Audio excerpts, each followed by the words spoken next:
What's going on, guys? I just wanted to talk about some of the apps that I keep on my phone.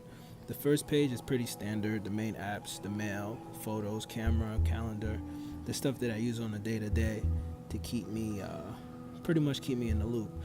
Keep in mind, this isn't my main device, so you can tell I don't really customize it as much. Everything looks pretty new. Here we have pretty much throwaway apps. Sorry about that. Um, Throwaway apps. My podcast I do use in my calculator.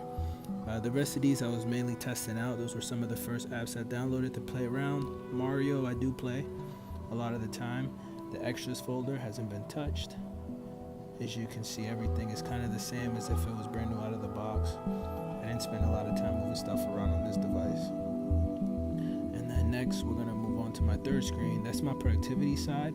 The apps that I tend to use here are PowerPoint and Microsoft Word.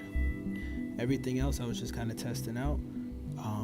Enlight is a pretty cool photo editing app that I was having a lot of fun with. Oh, sorry, hold on. Yeah, Enlight is a pretty cool app. The rest of these I was just pretty much testing out. So if there's any other apps you think I should have, feel free, leave a comment. Thank you.